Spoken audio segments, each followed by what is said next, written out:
Good evening, everyone, and welcome to the Council meeting of the 22nd of September 2025. Before we commence the meeting, I request that all mobile telephones are turned off or switched to silent. Thank you. We will now commence by reading the Acknowledgement of Country. I call upon Councillor Galt. I acknowledge the Wurundjeri Woi-wurrung people as the traditional owners and original custodians of this land and pay my respects to their elders, past, present, and elders from other communities who may be with us today. Thank you. Thank you, Councillor Galt. My name is Councillor Sophie Tawney and I'm the Mayor of Boroondara City Council.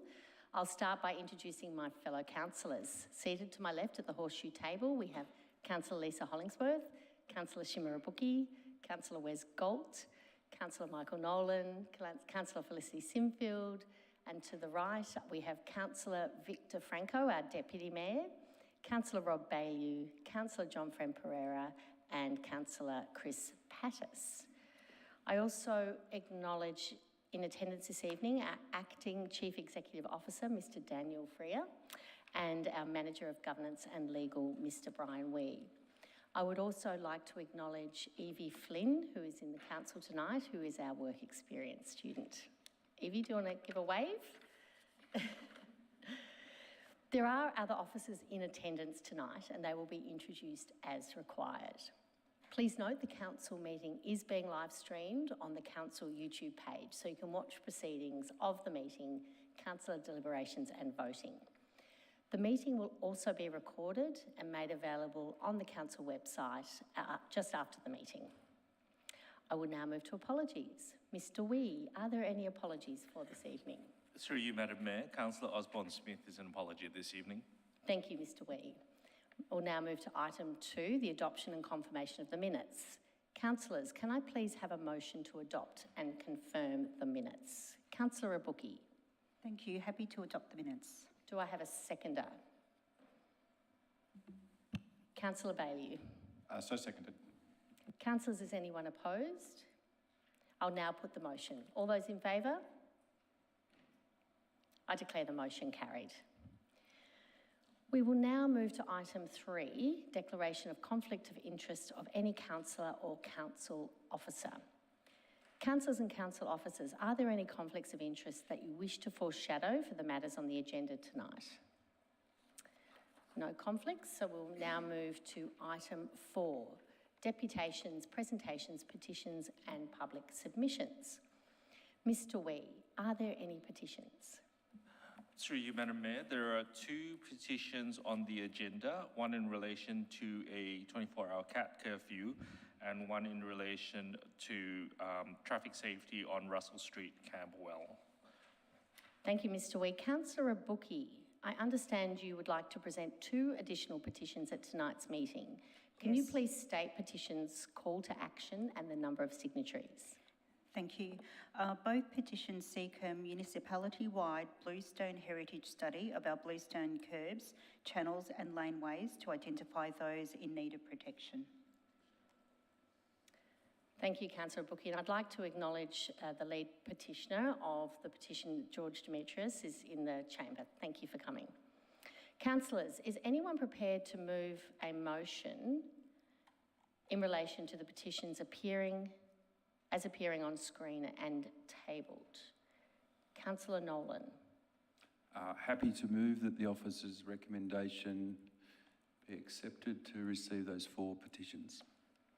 Thank you, Councillor. And a seconder, I have Councillor Baillieu. So seconded, Chair. Councillors, is anyone opposed? I will now put the motion. All those in favour? I declare the motion carried. We'll now move to item 5 on the agenda, informal meetings of councillors. Councillors, is anyone prepared to move a motion in relation to informal meetings of councillors as appearing on screen? Councillor Friend Pereira. I would actually like to move an alternate motion to capture my attendance at a couple of meetings. Through you, Madam Mayor, the minutes that are attached to the amended agenda do include your attendance at those meetings. So Councillor Friend-Pereira, you happy to move the motion on screen? Thank you. Yes, happy to move. And do I have a seconder? Councillor Baillieu. So seconded, Chair. Councillors, is anyone opposed? I'll now put the motion. All those in favour? I declare the motion carried. We will now move to public question time. So Council encourages the submission of public questions prior to 12 p.m. on the day of the meeting. Questions submitted prior to 12 noon will be provided with a detailed verbal response, as well as a response in writing. Those submitted after 12 p.m. will receive a verbal response if possible, but will otherwise be taken on notice for a more comprehensive written response to be provided in due course. Mr. Wee, do we have any public questions? Through you, Madam Mayor, we have 6 questions this evening submitted by 3 members of our community. Thank you. I will now read the first question from Ian Huntley. Subject: building regulations and oversized excavations. Will Council please advise of any initiatives it has taken together with the Victorian Government to secure the reform of building regulations which would limit the area of excavations permitted on residential properties under the current regulations and the consequent adverse environmental effects they continue to cause? I call upon the Director of Urban Living to respond to this question. Thanks, Mayor. Happy to respond. There are no current building reforms which are proposed that would change the building requirements, which would then limit the area of excavation permitted on residential properties, and therefore there is no current advocacy on this issue being undertaken. Building requirements ensure that there are protection works in place to protect adjoining properties from excavation on or near the boundary during building works. Building regulations do not address potential wider environmental impacts, although it is unclear what the wider impacts are that may be contemplated in the question. Thank you, Mr. Walker, and thank you for your question, Ian. Second question, Ian Huntley, the subject: storage of synthetic wicket covers. What consideration has Council given to the adverse impact on the attractive appearance of the parkland at Hayes Paddock in Kew East and at many other locations in the municipality being caused by the current project to construct synthetic cricket wicket cover storage cages? I call upon the Acting Director of Places and Spaces to respond to this question. Thank you. Council has implemented a new industry-leading synthetic cover system. Each cover is rolled onto a specialised storage spindle, which when rolled can weigh between 1.2 and 1.5 tonnes. For safety and efficiency, these spindles can only be moved using a tractor, meaning on-site storage is now required. As such, storage pads enclosed by low-level park or oval-style fencing have been installed at all sporting grounds that use these synthetic covers, including Hayes Paddock. Where possible, these cages are positioned alongside existing infrastructure, such as cricket nets and oval fencing, to reduce their visual and spatial impact. However, in more open areas with limited infrastructure, this isn't always feasible. Regarding Hayes Paddock, the team considered feedback which resulted in the storage pads being installed adjacent to the boundary fence between the park and the Eastern Freeway. The storage structures sit on the concrete pad measuring 5 metres in length by 1.5 metres in depth. Black post and rail fencing with chain mesh infill, standing approximately 1 metre high, is attached to the pads to enclose the storage spindles. The locations and the colour of the fencing material were chosen, taking into account safety, operational needs, visual impact and the broader community use of the park. Thank you, Ms Kyprios, and thank you for your question, Ian. The next question is from George Demetrios on behalf of Save Burundara's Bluestone Heritage, and it's around agenda item 8.6. On page 158 of item 8.6, Road Materials Policy Consultation, it is stated that Burundara's Heritage Action Plan 2025 to 2029 includes the action to investigate the heritage significance of council-owned bluestone and concrete roads and laneways. Does this mean that Council believes that there may be bluestone gutters of heritage significance that are located in areas outside of the 15 heritage overlay precincts where basalt is mentioned in the statements of significance? I call upon the Acting Director of Places and Spaces to respond to this question. Thank you. the action in the Heritage Action Plan is to undertake the proposed study to investigate council-owned bluestone and concrete roads and laneways. The determination will be known following this study, which is subject to a future budget allocation. Thank you, Ms Kyprios, and thank you for your question, George. And I have a second question from George Dimitrios in relation to the same agenda item. If Boroondara residents have to wait for a bluestone heritage study to be undertaken before we can assess the heritage significance of all the remaining Victorian, Edwardian and interwar era bluestone gutters that are located in Boroondara, does that mean if the revised draft road materials policy is passed unchanged tonight, there is a risk we could lose original 19th and early 20th century bluestone gutters, even those within heritage overlay precincts where basalt is not mentioned in the citation, to alteration and replacement by a 1 bluestone pitcher curb and 1 bluestone pitcher channel? I call upon the Acting Director of Places and Spaces to respond to this question. Thank you. The draft policy put forward this evening allows for the protection of areas of listed heritage significance and provides direction for locations outside of heritage areas regarding the materials to be used. The draft policy seeks to provide a materials-based approach to Council's road renewal program, giving policy guidance to the treatment of roadworks across a range of circumstances, acknowledging there is a range of materials and approaches that have been taken over many, many decades. The draft policy also allows for discretion by senior management where site conditions or unforeseen variables arise that require further consideration. Thank you, Ms Kyprios, and thank you for your question, George. The next question is from a community member and it's regarding Stradbroke Park seasonal tenants. Why have seasonal tenants of Stradbroke Park been allowed to ignore the responsible behaviour clause in their licence agreement by permitting members in club attire to engage in antisocial behaviour in Stradbroke Park, parkland and local streets, including allegedly damaging natural landscape and nearby private property and causing residents to feel threatened? I call upon the Acting Director of Community Services to respond to this question. Thank you, and through you, Madam Mayor, council officers have discussed reported behaviours with the seasonal tenant representatives. We acknowledge that the alleged behaviour, which impacts resident properties, is not appropriate. Following notification of resident complaints, the seasonal tenant has circulated correspondence to club members requesting families stay near the pavilion and oval. It should be noted that the urban forest and playground areas are available for informal public access and these areas are unable to be restricted. This includes noise associated with informal activities.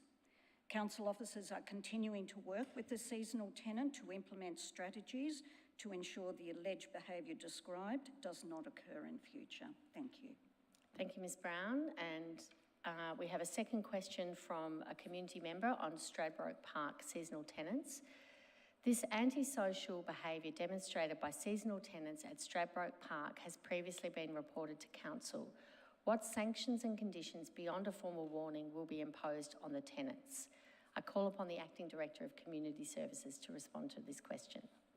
Thank you, and through you, Madam Mayor, responsible behaviour guidelines and clauses were introduced at the start of the 2025 winter season.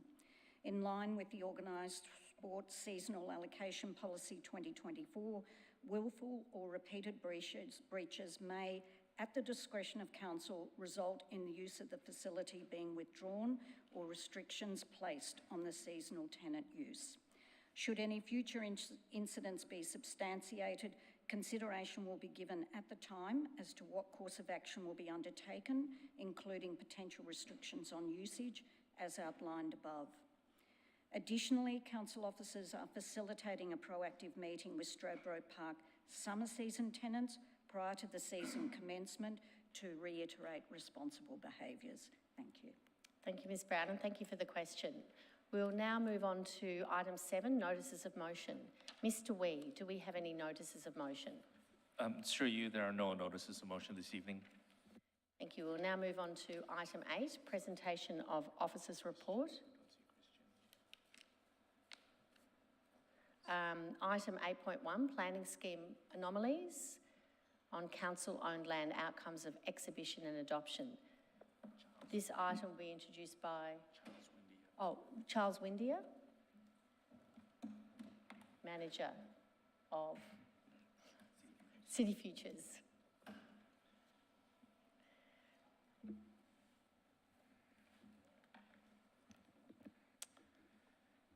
Thank you, and through you, Mayor. Good evening, councillors, officers and community members. The purpose of this report is to inform Council of the outcomes of public exhibition of Amendment C418, Burundara, relating to the correction of the application of zones for 4 council-owned sites across the municipality. One submission was received, which was from an adjoining property owner, supporting the proposed partial rezoning. That's the property in Belmore Road, Balwyn North. And the submitter has requested that the land be reserved for public open space purposes rather than residential. That is what the proposed rezoning ensures. Officers recommend a resolution to adopt Amendment C418 to the Burundara Planning Scheme and to submit the amendment to the Minister for Planning for approval. Thank you, Mr. Windayer. Councillors, are there any questions of officers? Councillor Franco. Thank you, Mayor. In relation to the parcel of land at Denman Street, Glen Iris, immediately adjacent to that, or almost immediately adjacent, is a parcel of land that had a public acquisition overlay, and Council has purchased that land with the intention as part of its Greenway program. Is that land going to be looked at for an anomaly, or will it be captured? And in relation, I might also raise, there's also just north of Toorak Road, adjacent to the Denman site, Council is also planning a Greenway vision through there, and there's a design development overlay. Is that consistent with the vision? And is that something that's also going to be looked at? I raise these because they're immediately adjacent. Thank you, and through you, Mayor. Yes, I'm aware of those properties, and the property adjacent, which you refer to, which had a public acquisition overlay, it had a public acquisition overlay on it at the time that we were progressing this amendment, so it couldn't be included in that amendment. But having been purchased, it will now be subject to a amendment in due course to rezone it to public purposes. But there is no problem with it staying, the zone it is for the purpose which you're proposing. And the DDO on the land further to the north, I don't see any reason why that would impact on the proposed greenway through there. Thank you. So just to be clear, passing this addresses the existing anomaly, and any those other anomalies can be dealt with in a separate review at the appropriate time. Yes, that is correct. Thank you. Thank you, Mayor. Councillor Hollingsworth. Thank you, Mayor. Mr. Windayer, I'm first of all delighted that any corrections of anomalies to create additional green space is always welcome for our community. My question is, with the proposed rezoning, do you have an idea of estimated time frame of how long the Minister's Department take to process the application? Thank you, and through you, Mayor. I don't have an estimated time frame, but these are, I would say, uncontroversial tidy-ups of the planning scheme and zones, and obviously they didn't have any objections to them. The Minister already, through this process, approved a shortened exhibition period, so I don't see any reason why this couldn't be moved forward relatively quickly, but the timing is beyond our control. Appreciate that, thank you, and I understand some applications take a lot longer, but hopefully this will be a quick one. Thank you. Councillors, is anyone prepared to move a motion? Councillor Sinfield. The officer's recommendation, please. Thank you. Do I have a seconder? Councillor Franco. Happy to second. To assist the mover, is there anyone opposed? No. Councillor Simfield, as the mover, would you wish to speak to the motion? Thank you. Just briefly, I note that 2 of the properties referred to in the report are in Cotham Ward and 2 are in Gardner Ward. And while I don't seek any change to the motion that is on the screen, I would ideally like a little tidy up that Belmore Road is on the south side, Bulwen, not Bulwen North, just so it's accurately reflected. Other than that, I commend the motion to my colleagues and thank the officers for their work. Thank you. Councillor Franco, as it's not opposed, are you happy just to move on to the vote? That was a silent yes, thank you. I'll now put the motion to the vote. All those in favour? I declare the motion carried. Thank you. We will now move on to item 8.2, contract 2025/16 Microsoft licensing renewal.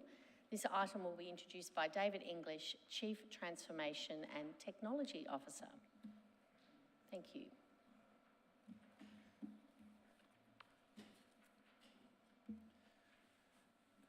Thank you, Mayor, and through the Chair. Council's current Microsoft Enterprise Licensing Agreement will expire on the 30th of September this year. Our Microsoft Enterprise Licensing Agreement covers all of the Microsoft products and services used across Council. This includes not just our M365 environment with email and office work, but also our data centre servers, databases, collaboration services such as Teams and SharePoint, the Azure cloud services, our identity management environment, Power Applications, analysis tools, unified communications, and other specialist tools.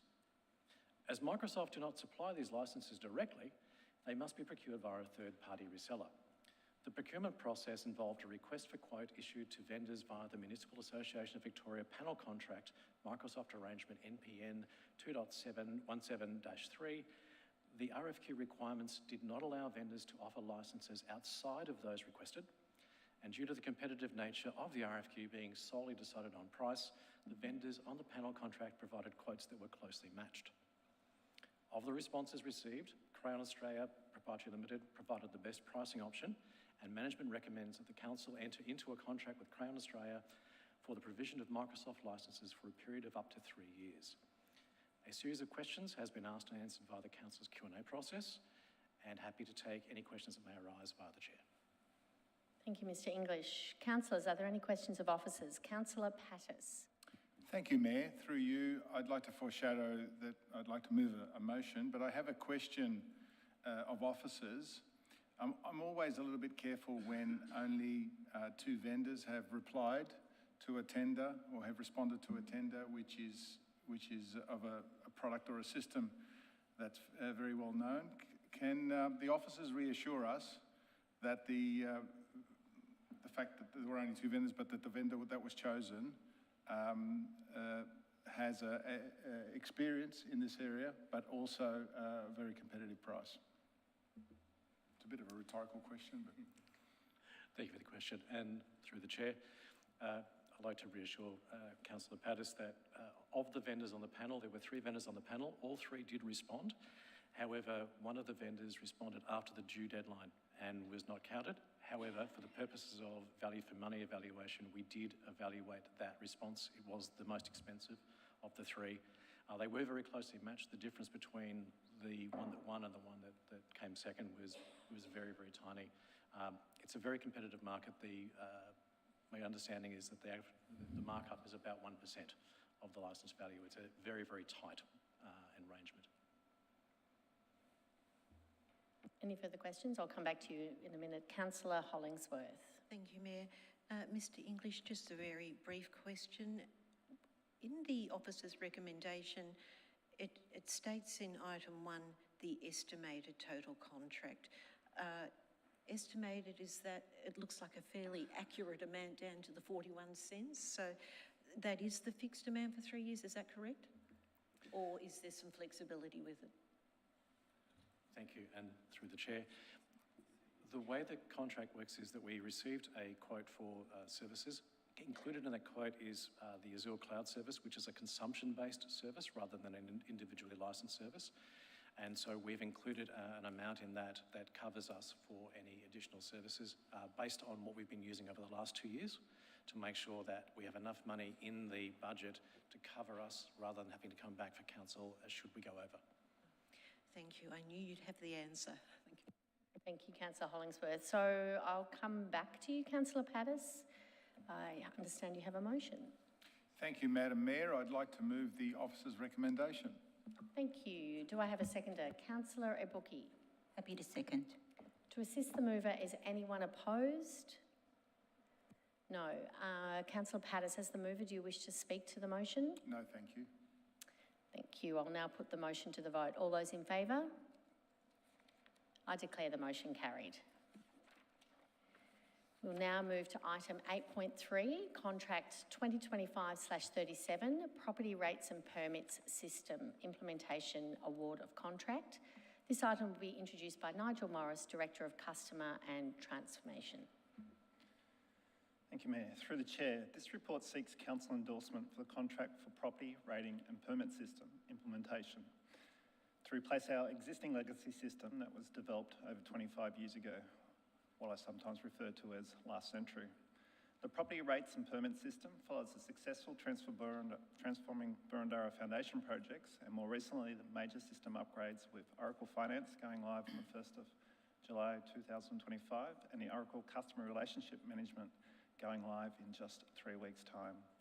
Following an extensive evaluation process that included many reference checks and a site visit for the panel to see the very software that council would be using, the panel are recommending the signing of a contract with the company of Datacom Solutions with their local government product of Datascape. The recommendation seeks a modern cloud-based property rates and permit software as a service system that aligns with the strategic technology roadmap.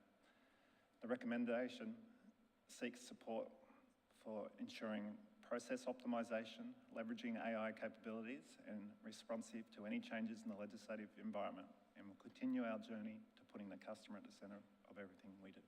Thank you.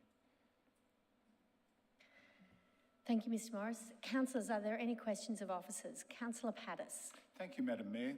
When we make major investments like this in technology, we expect there to be also huge impacts in our community in terms of improvements that we can make. And so I'd like to ask through you to the directors, what can we expect the community to see as an impact as a result of us implementing this new technology? How will they perceive an improvement in the way that we can service and support them? Through the Chair, as I was saying in the introduction, when we're looking at a software system, we're ensuring that we do put the customer at the centre of everything. That is vitally important to us.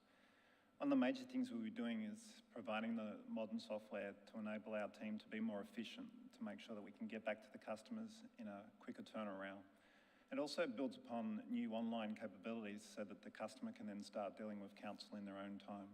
Very similar to when you're working with the bank at the moment, you know, at home late at night when you want to work out what's going on, you can log in and see exactly what's going on. We're going to be doing that type of capability with the property rating and permit system here.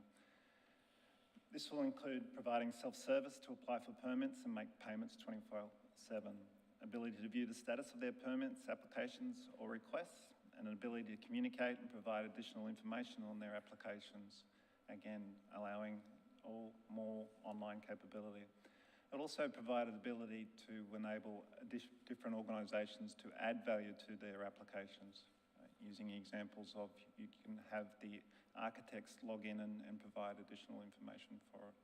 So the community will be definitely experiencing benefits, as will the team in-house. Thank you, Madam Mayor. I'd like to foreshadow that I'll be moving a motion. Thank you, Councillor Pattis. Councillor Hollingsworth. I think I'm playing ping pong here. Thank you. Also a question with regard to this. And look, I appreciate this is time critical because I've read that implementation's mid-October. So thank you for bringing the report and details to us in a timely manner. My question is with regard to officer recommendation, and again, point 1. It talks of the initial contract period of 4 years plus optional extension to be exercised at the discretion of council. So the estimate total contract cost is for 5 years of the 4+ million, but I'm a little bit confused because it talks about a 4-year plus option, but the contract's for 5 years. Can you please provide some clarification? Is this amount of money for 4 years or 5 years? Through the chair, that amount of just a little over 4 million is for the 5 years. So that would include applying the extension of 1 year to the initial 4-year period. Thank you. So the discretion of council, in theory, has already been absorbed in this because it will be a 5-year contract? It gives the discretion to myself as the director, but it enables at the 4-year mark, should I want to extend for that additional 12 months, that can be done. And if that is done, then the maximum value over the 5 years is that amount on your screen at the moment. Thank you. Sorry if I may, just one further question. For ease of any confusion, it just to me reads a little bit ambiguous and flexible. Do we need to consider word choice that there really isn't the discretion, it has been exercised, so it is for the full 5-year period?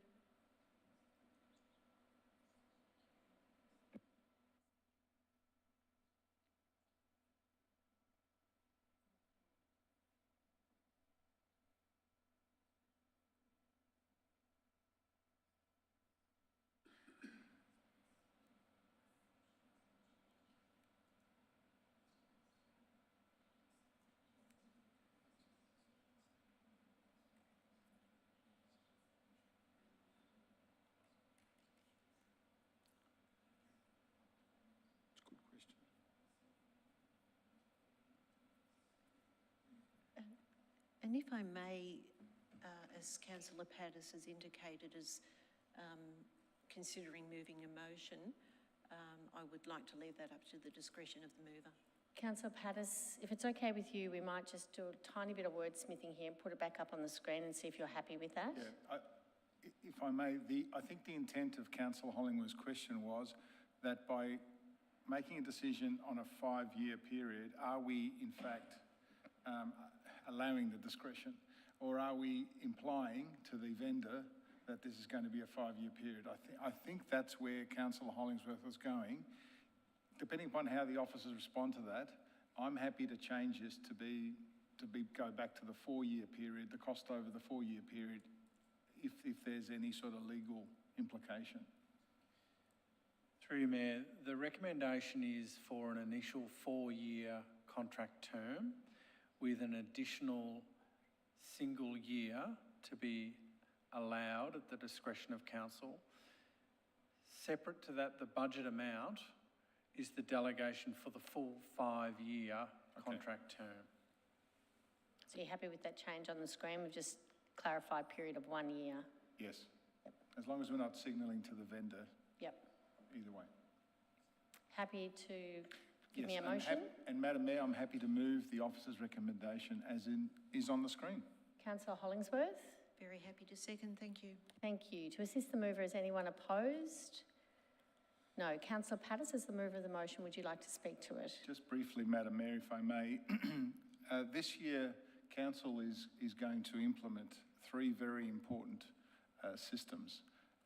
The primary motive of those systems is to improve the way that we engage with the community and the way that and to provide some amazing services for the community. We've already gone live with Oracle Financials earlier, a few months ago. We're about to go live with our CRM system, and what we're voting for here is our 3rd system that is going to help transform Burundara and engage and respond much, much better to our community. So Thank you, I Councillor. look forward to us going live. Councillor Hollingsworth, is the seconder. Do you wish to speak to the motion? No. I'll put the motion to the vote. All those in favour? I declare the motion carried. Thank you, Mr. English and Mr. Morris. We'll move to item 8.4, contract 2025/148, bulk fuel supply. This item will be introduced by Brian Wee, Manager of Governance and Legal. Thank you, Madam Mayor, and through you, Council purchases diesel fuel for its heavy plant and equipment. Council stores and dispenses that fuel at its depots, and Council buys that fuel in bulk to do so. That contract is through Procurement Australia currently, because Council is able to leverage the buying power of Procurement Australia. Recently, Procurement Australia and the MAV have refreshed their bulk fuel master contracts, both of which Council is able to leverage off. Council took the opportunity to refresh its procurement in relation to bulk fuel and recommends proceeding with a new supplier based on the tender that was, based on the prices that were offered by the Procurement Australia and MAV. So Council's officers seek for Council to resolve the recommendation on screen. Happy to take any questions. Thank you, Mr. Wee. Councillors, are there any questions of officers? No questions, so I am in search of a motion. Councillor Sinfield. Happy to move the officer's recommendation. Do I have a seconder? Councillor Friend Pereira. Happy to second. To assist the mover, is anyone opposed?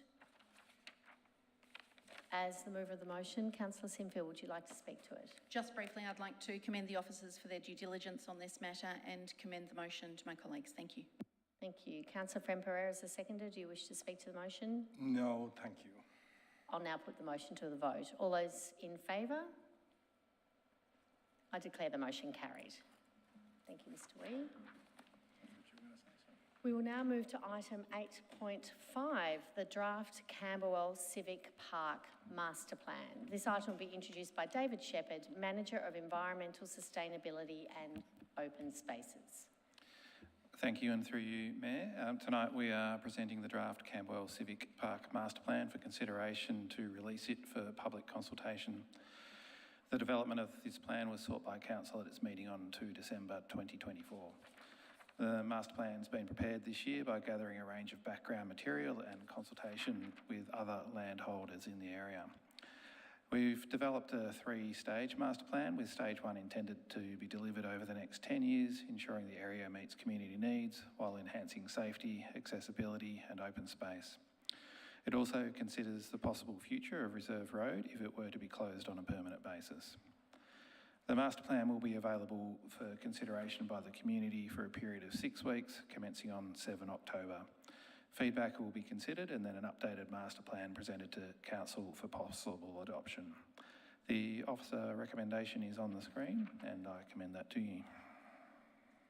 Thank you. Councillors, are there any questions of officers? Councillor Friend Pereira. Councillor Franco. I was just going to flag my intention to move a motion at the appropriate time. Thank you, Councillor Franco. Councillor Abuki. Thank you, through you, Mayor. Many of our master plans and many of the initiatives that we release to the public for consultation come out of prior community desire to see us develop precincts or to develop spaces. Could you let me know what has preceded this civic master plan, what demand there has been from the public? This master plan was requested by Council as part of the process in considering temporary closure of Reserve Road. This is the first time that the actual master plan has been visible to the public, their first opportunity to see what may be possible if a Reserve Road were to be closed on a permanent basis. But the drive for this was really around the initial closure of Reserve Road and what could be achieved as a result of that. Councillor Hollingsworth. Thank you, Chair. I actually don't have a question, so just with your indulgence, I may not have the opportunity to speak later because I won't be the mover of the motion. I will happily give you the opportunity when the motion's on the table, if you like. Thank you. Okay. That might be more appropriate, yep. Any further questions of officers? No. Councillor Franco, I return to you. I'd like to move the officer's recommendation. Thank you, Mayor. Do I have a seconder? Councillor Galt. Very happy to second. Thanks very much. To assist the mover, is anyone opposed? Councillor. So I'll come back to you, Councillor Franco, as the mover. Would you like to speak to the motion? I would, thank you, Mayor. I'm delighted that council officers have prepared such an ambitious and visionary plan for a major new park in the heart of Camberwell Junction. The proposal is very much aligned with the priorities of our community. In developing the community plan, our council consulted with thousands of residents, and the community was abundantly clear in terms of the overwhelming priority, which was the desire to see council create new green open space and enhance our existing open spaces. And this is very much a proposal that goes to that direction.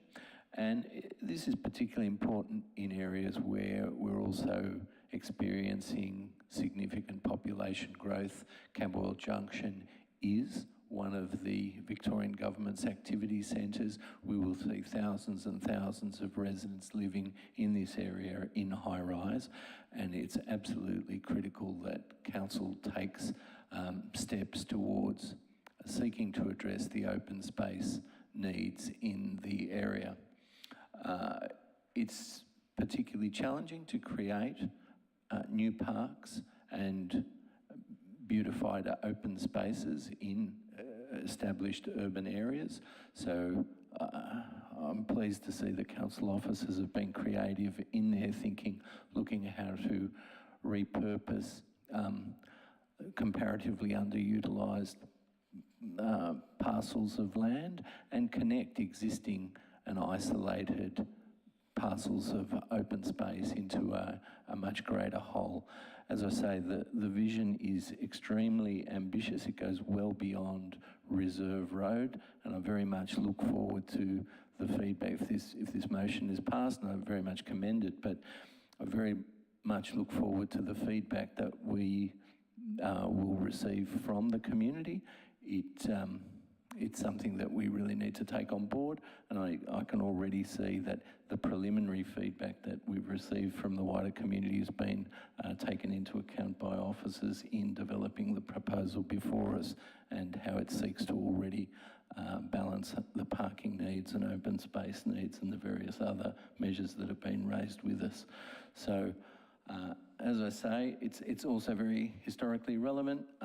This was a historic, that this area of land was historically set aside by the Governor of Victoria in the mid-19th century for public open space and public gardens, and it's great to see a vision that goes back to that vision and seeks to set a pathway for that to be restored in a new and contemporary setting. But as I say, I'll leave it there. I think it's a great proposal to go out to the community for public feedback on, and I very much look forward to that feedback being received. I commend the motion. Thank you. Councillor Galt, as a seconder, do you wish to speak now or reserve your right? I'm happy to speak now, very, very briefly, just to thank the officers very much for producing this report. It did come from the floor, and I think it was addressed very promptly and very thoroughly, so thank you for that. Beyond that, I've got really nothing to add to Councillor Franco's presentation. Thank you. Thank you. Councillor Hollingsworth. Thank you, Mayor. Just wanted to acknowledge the amazing work that's gone into producing this document, and I particularly wanted to thank Mr. Shepherd and Mr. Burke as the senior landscape architect. The attention to detail is just phenomenal, and I also want to recognise our historical societies, the State Library, the National Trust, for their contribution to providing photographic evidence of what was, and what is still there, but sadly some that has been lost. And I'll just refer to on page 76 of the report, where it talks about the lost landscape elements of what was a beautiful eucalypt tree, and how it may or may not have been identified as a corroborate tree by First Nations people. But it is an amazing report. I think so much has been captured, and I just wanted to thank everyone for their contribution and also acknowledge one of our councillors that's not here this evening, Councillor Mel Osborne-Smith, who's also been instrumental in working with the officers and with Councillor Franco in producing this document. Thank you. Thank you. Councillor Friend-Pereira. Thank you, Mayor. With specifically supporting the officers' recommendations as appearing on the screen, with the focus being on a period of consultation. And I appreciate that the officers have taken into account the school holiday period and allotted a 6-week period for those consultations to take place, and that then a report will come back to us. Community consultations are very important, especially when undertaking a master plan that will commit not just this council, but several future councils to a direction of travel. In addition to that, each of the stages has a budget allocation set aside it. So I think it is only just that we ensure that the community have an opportunity to give their input on this visionary document.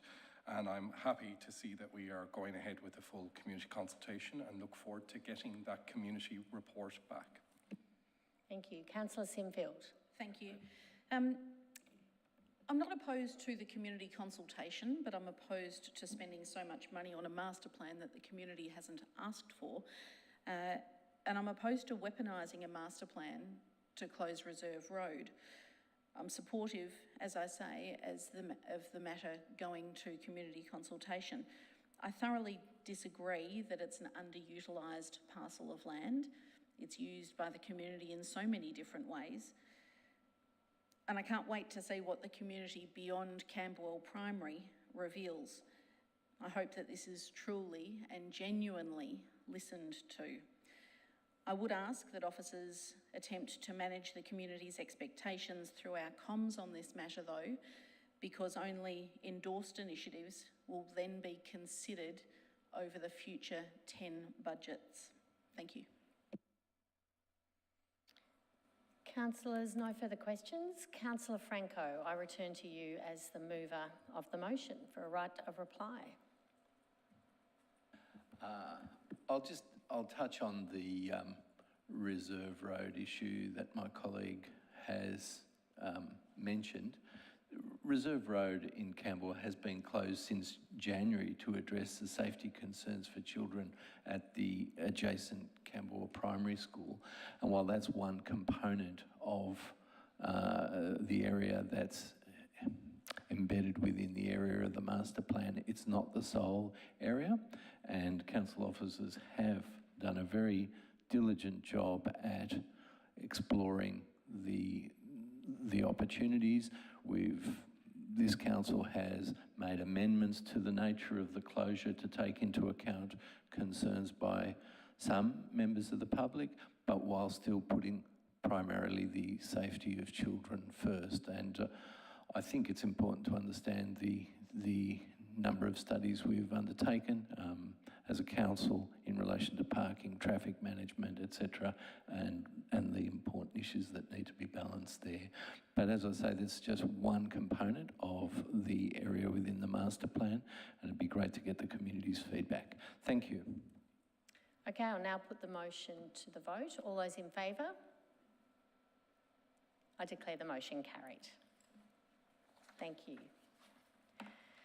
We'll now move to item 8.6, Road Materials Policy Consultation. This item will be introduced by Eric Van Toor, Coordinator, Strategic Asset Management.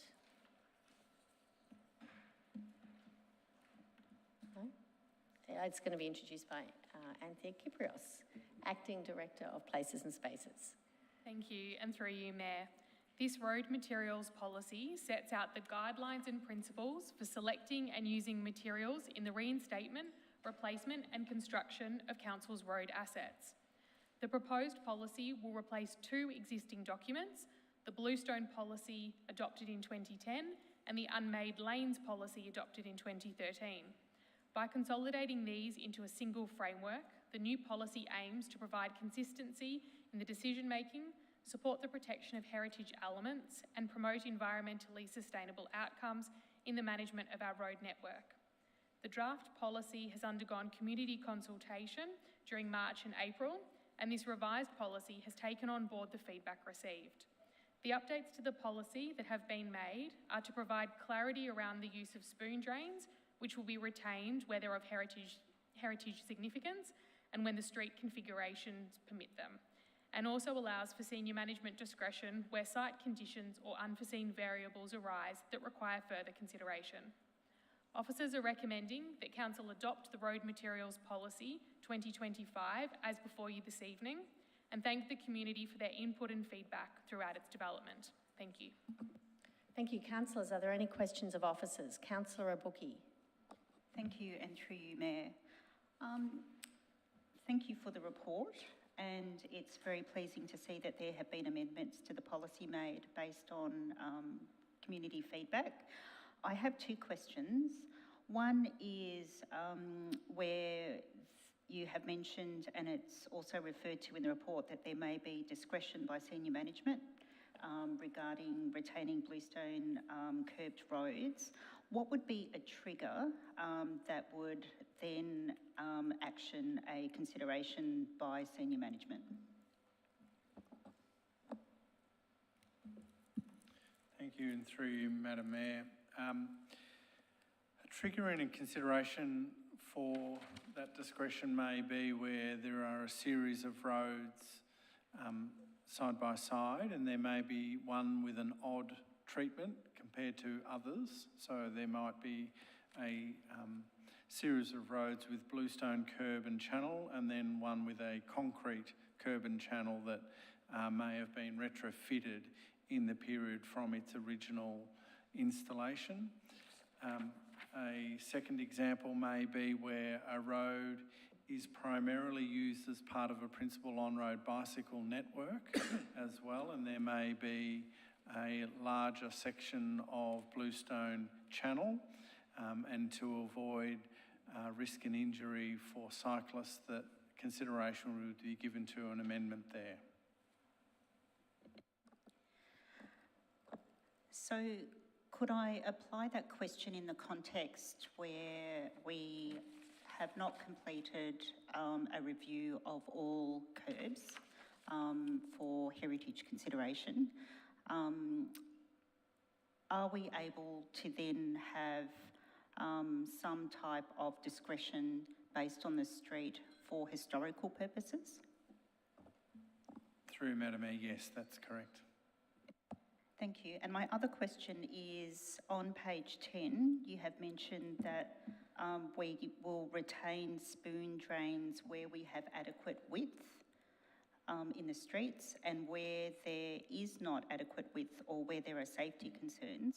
Could you just please provide some more detail, if that's available, around what constitutes a street width that will allow the spoon drains to remain?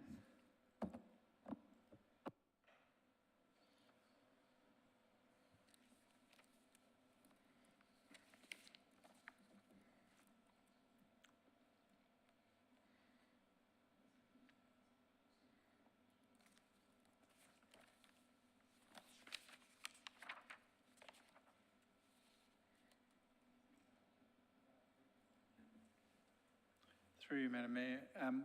Circumstances where there may be a spoon drain on both sides of a street would be given consideration to, whether the carriageway is used for one-way traffic primarily or two-way traffic as well, and the width of that carriageway would be given consideration, along with, again, cycling through that street network as well. There are examples that we're aware of across the city that function as two-way carriageway but are quite narrow, may have restrictions on parking on one or both sides of the street to allow for the flow of traffic through. So those types of the consideration that would be given. It's difficult to give an accurate measure of the width of the carriageway because they do vary sometimes on the same road, but across the city as well. Councillor Pattis. Thank you, Madam Mayor. I have two questions of officers.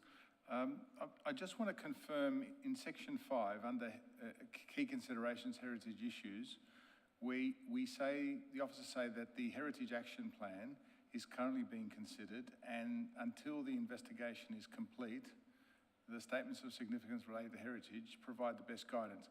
So the question I have is, when do we think this investigation is going to be complete? Through Madam Mayor, the investigation is an action out of Council's Heritage Action Plan, so a separate document.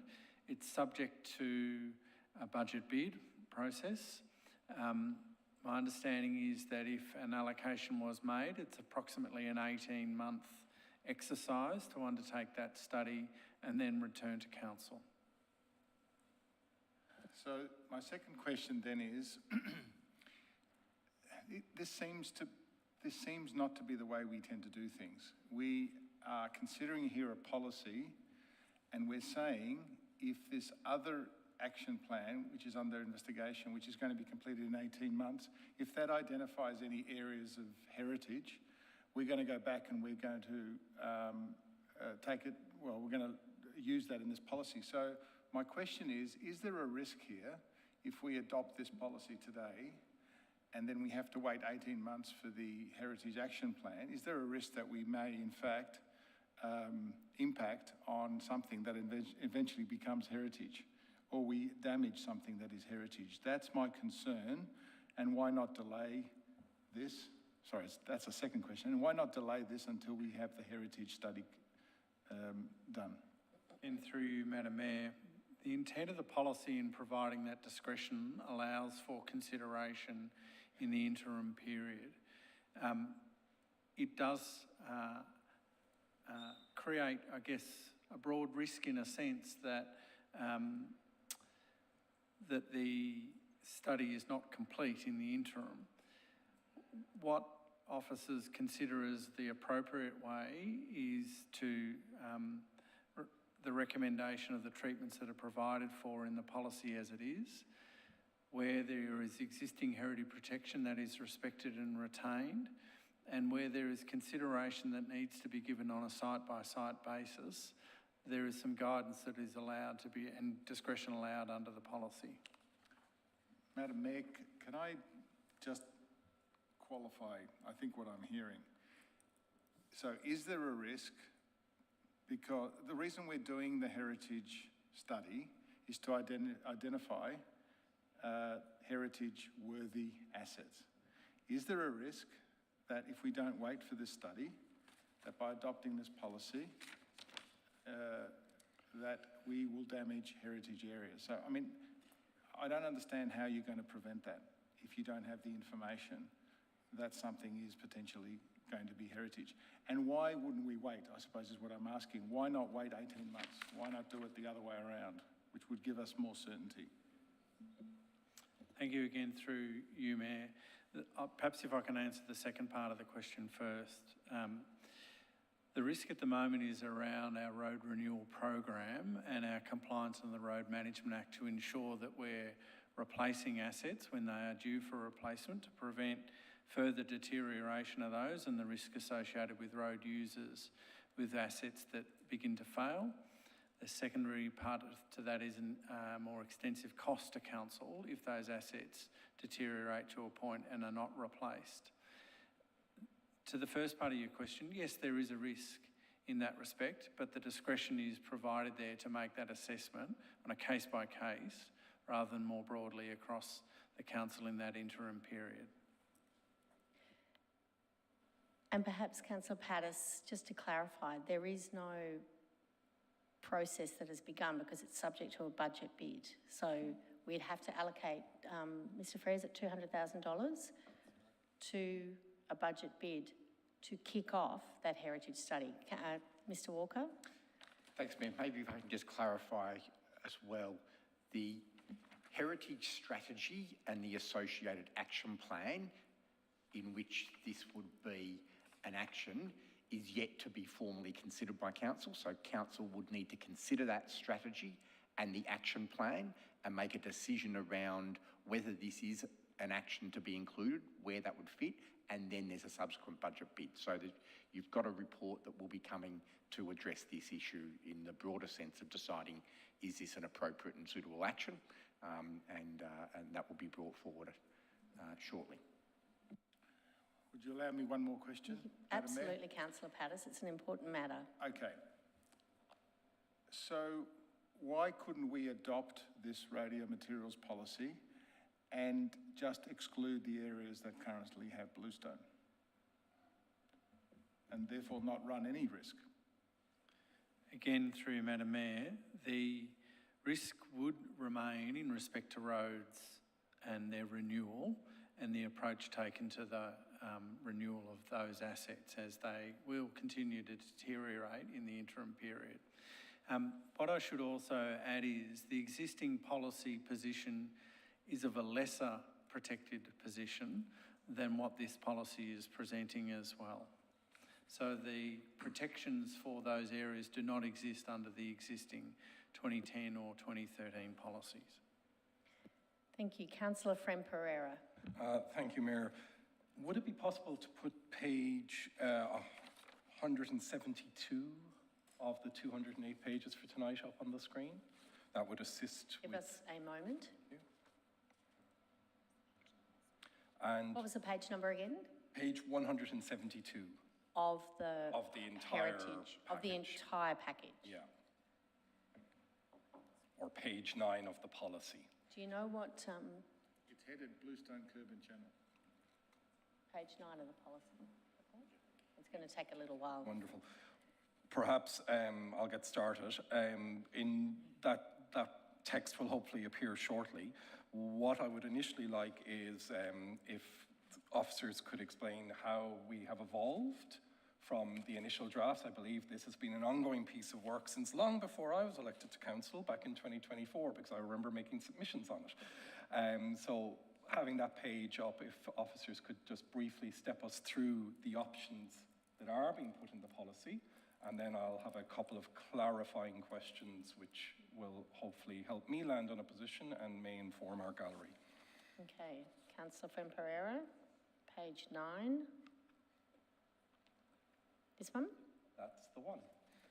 Yeah, so it'd be great if officers could just step us through those bullet points and what has, as I say, emerged over the consultations since 2024. Thank you, through you, Mayor.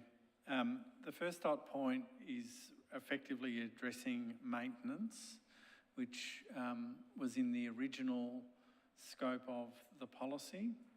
The second is in regard to reconstruction of a road where there is identification in the Victorian Heritage databases, which is again consistent with the earlier draft of the policy. The third dot point is again in respect to reconstruction of a road with existing bluestone curb and channel where it has been partially covered, and this is an amendment in this case as from the earlier draft, where the channel is restored to the wider exposed channel width for the full length. If it has been fully covered in previous works, the curb and channel will be constructed with a single curb, a stone and single pitcher channel. The fourth dot point is again in respect to reconstruction of roads. And again in this, this is consistent with the earlier draft. The fifth, sixth, we're up to now, takes, I guess, more attention to where there are access issues, which has come through from the feedback from the community for crossovers particularly and pram crossings. The next on the list there, which is in regard to drainage, is a new addition that has been provided. The last dot point on that page as well, where new driveways and curb crossings again is a new element.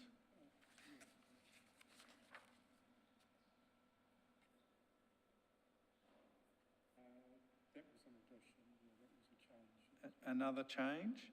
And then the last, which is the dot point over the next page as well, is again in respect to the risk of pedestrian environment, and that was again a change that has been made from the feedback from the community.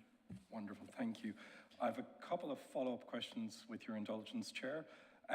So 15 precincts have a heritage overlay where the bluestone curb has been sited, and that is equivalent to 66 kilometres worth of bluestone. There are 349 kilometres of multi-picture, or to use the vernacular that I believe we're using is 1 up, 2 down, 1 up, 3 down, across the whole municipality. So doing some simple maths on that, I get 283 kilometres of multi-channel 1 up, 2 down, or 1 up, 3 down pictures not covered by a heritage citation. My first question is, why would those multi-channels not have been picked up in areas where we have heritage overlays, but they're not cited? And is there a guarantee that in doing a heritage study of those areas that they will become cited? I might seek the assistance of my colleague, Mr. Walker, in respect to the detail of heritage assessments, but I would say that there are examples of heritage assessments across the city where the road material, crossovers and the material of crossovers forms part of the citation. In some cases, and in many cases, they are not formed as part of that, but I'll again ask Mr. Walker to assist. Thanks. Happy to answer that through yourself, Mayor, and that certainly answers part of the question, that there are different levels of significance of what's happening in the public realm, having regard to the history of or reasons for a heritage overlay over a particular estate or particular area. It traditionally has been the built form on the private realm that contributes primarily to the significance of the heritage place, and in many situations the public realm has evolved and changed over time as our technology has changed and evolved. There also is a change in the way that heritage reviews have been undertaken. So many of our heritage overlays or heritage areas have been put in place over time, and historically, again, that focus on the private realm for heritage overlays has been a key consideration. Council has control over the public realm, so the heritage overlays haven't needed to focus on the private realm because of the control that Council has, that we're not controlling impacts of a private development in the public space as well. More modern and recent reviews have taken a much more holistic view of the heritage and what contributes to the heritage in that place, and has picked up many more of the bluestone and heritage streets. Okay, thank you. And I think this is my second and final specific question. And I've lost my notes, bear with me 1 second. Yeah, there was considerable community concern from some communities of interest, specifically around the multi-picture. So again, the 1 up, 2 down, 1 up, 3 down. If I've done my maths correctly, I have 172 kilometres of multi-picture with no citation.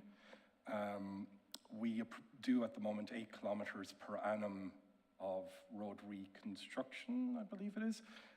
Is there a way in a period of front-ending that 8K and avoiding the 172K of multi-picture that hasn't been given it? Has it not yet been subject to a heritage assessment for a citation? Should that be a future decision of council? Thank you, and through you again, Mayor. That has been the approach that officers have sought to take, is to balance the approach as much as reasonably possible, and again to avoid deterioration of assets that create further risk, but to give consideration to where there are roads of, let's say, an equal standard that require reconstruction or replacement, that we would seek to avoid those areas that may, again, come up or be subject to a further assessment. Thank you. Councillor Franco. Thank you, Mayor. The contemporary treatment that's envisaged in the report of one up, one down is now fairly widespread, and it seems quite an elegant solution for many parts of the municipality, and is envisaged as a standard treatment here.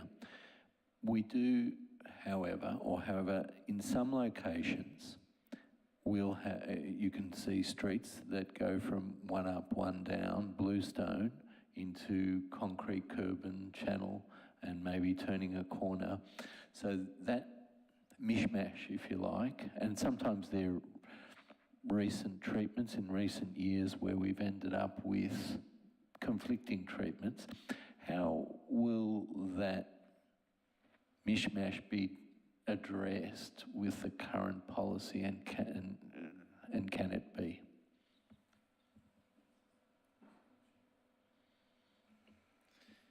Thank you. The approach is, again, to try and create some consistency, and particularly in streets where there is an inconsistency that goes through, and again, that allows for the discretion to be provided from officers in giving that consideration and the assessment of what is in place in a length of street or sections of streets. Thank you. And a couple more questions, if I might, Mayor. To be very direct and blunt about it, if officers encounter, say, original bluestone fabric, multi-channel, no mortar, etc., in a location, how will that be dealt with under the policy we have before us? I think that's an issue on the minds of some of the residents and petitioners. Again, thank you, Madam Mayor, through you. Subject to the assessment of, but I would envisage that if it is an intact section as you've described, it would be retained and given further consideration, so it would not be removed and replaced with a one up, one down.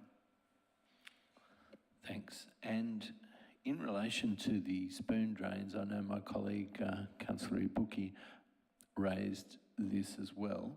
But again, to be direct, Council received submissions from residents of Neve Street, Hawthorne East, near Anderson Park, where Council in recent years restored, if you like, I'm not sure what the appropriate term would be, but reinstated a multi-channel spoon drain. Would the current provision in the draft policy before us be something that, I assume the answer is yes, but the draft policy's been written in such a way, and that amendment to address that sort of situation that's been raised by those residents? Through you, Madam Mayor, I did neglect when Councillor Friend Pereira asked for that on the screen. There is a section that's been added to that part of the policy 4.3, which covers spoon drains with 3 additional dot points, which did not appear in the earlier version. And again, what that does allow for, if I can just quickly summarise those, that where there is reconstruction of a spoon drain that is identified in a heritage statement, that it would be reinstated using the existing bluestone as practicable. The retention of spoon drains in locations where the street width, parking configuration, drainage function permit, and that are not in conflict with accessibility standards. And then the third is replacing spoon drains with curb and channel profiles with either a single curbstone and single pitcher or concrete curb and channel where those accessibility or road safety issues are identified. Thank you. And Madam Mayor, one final question, if I might. This may be more appropriate for Mr. Walker. Is it possible to envisage that a heritage study might result in a citation over bluestone, over curb and channel in a non-heritage overlay precinct? as opposed to within a heritage overlay precinct?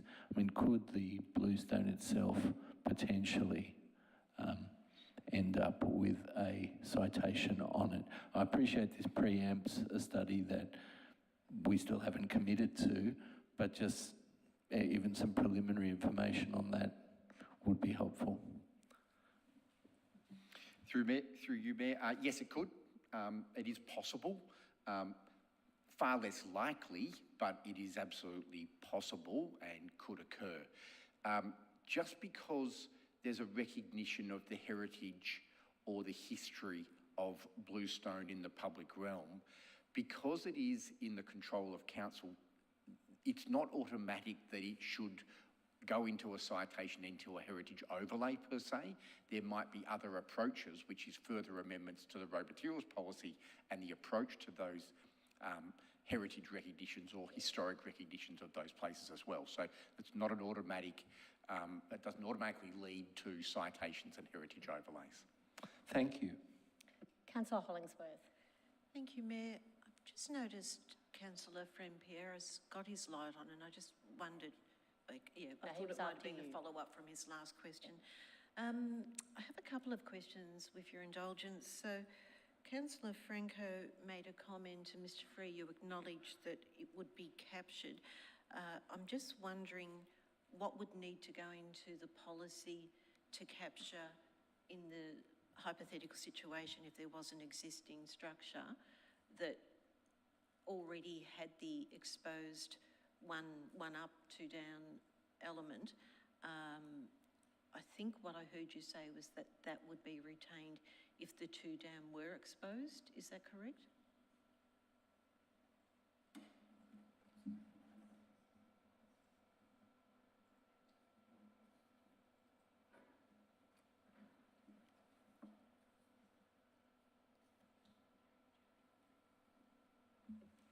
Through you, Mayor, the policy is written to say that it would be replaced as one up, one down in that circumstance. Thank you. I might have misunderstood. May I seek clarification? Councillor Franco, do you know the aspect I was referring to? I thought the answer that I received was clear to the question that I asked, but I think it was a different question to the question that you asked. So, sorry, how would your question be captured? Would there need to be an amendment to the policy?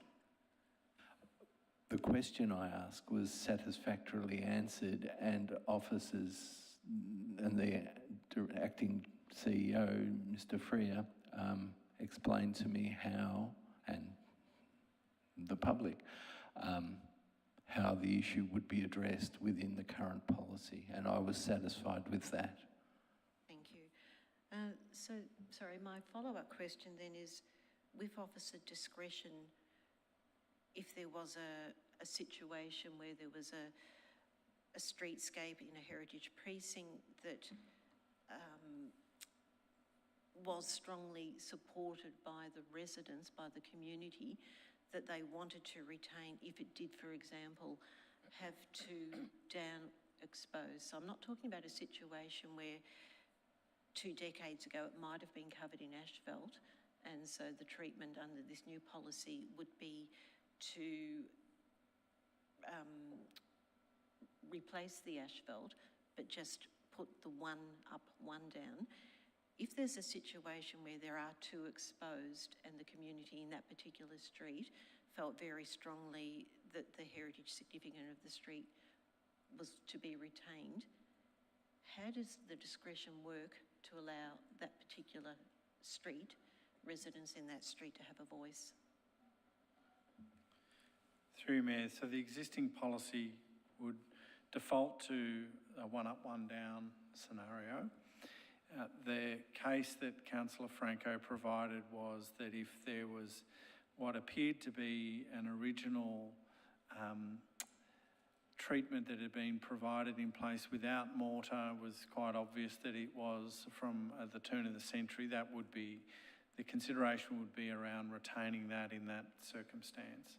If there was, again, I'm hypothetically answering the question in a sense that that the situation may arise, officers would give consideration to what the condition is in the street, what the form that has taken, what other needs in the street may be, if there are safety issues or other considerations.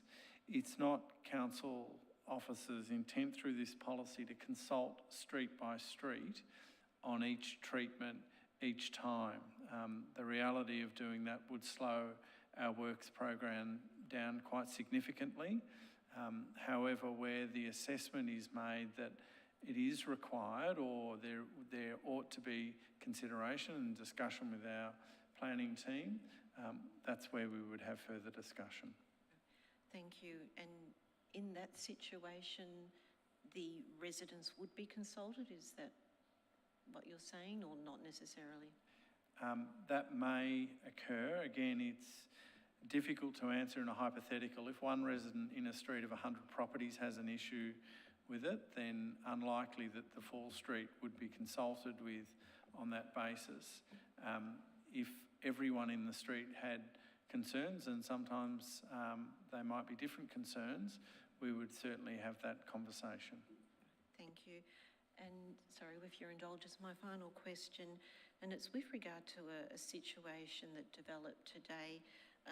Ms. Gibriop, you might want to speak to with regard to Parlington Street in Canterbury, how there was originally, I think, 1 up and 3 down, and 2 had been removed or in the process of being removed to allow 1 to be retained, so it would be 1 up, 1 down. And some of the, several of our community members that have been concerned about the process are questioning, originally 3 would have been exposed, then over the last 2 or 3 decades, the road's been surfaced to cover the 3 and to leave 1. Now that it's going through renewal, the 2 courses have been removed, 1 retained, and I'm sorry, I'm sort of finding this really hard to explain, but if you could talk through what happened today and the reasons why the 1 up, 1 down is being supported, but I also would ask if you could also talk about the crazing effect if the 3 down were left, how the road surface, if it was 1 up, 1 down, wouldn't adhere to the bitumen because it would cause friction. Now, I know that's a long, convoluted question, but that might help put into perspective the reason why. Thank you. Thank you, and through you, Mayor. In that example that you stated, both under the existing policy and this new proposed policy, as the additional channels of bluestone were covered, or actually all bluestone channels were actually covered by the asphalt, both the old policy and the new policy would be doing 1 picture for the curb and 1 picture for the channel, and that is because the additional rows of bluestones for the channels was fully covered.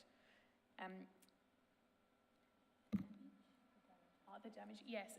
So when we remove the road as well, the asphalt layer, the process of doing that damages the asphalt at the top of the bluestones, so we can't actually reuse them. So when we remove all 3 channels of the bluestones, and then we use our stockpile of spare bluestones to reinstate the channel to go back in. And we wouldn't put back, as you suggested, the asphalt over existing bluestones. We put the asphalt back over a proper road base. Thank you. And the durability in those situations would be a longer life of the road once that was done, is that correct? Yes, that's correct. Thank you. Thank you. Councillor Nolan. Thank you. Through you, Mayor. I'm just, weighing up the various themes under our Berendara Community Plan. One of those themes is moving around in regard to safe and efficient, accessible cycling and also walking. And I'm just wondering, do we have any sort of data or any handle? I know we got a submission from the Berendara Bicycle User Group, but Do we have any data that people are rolling ankles, bike falls, near misses associated with the bluestone curbing?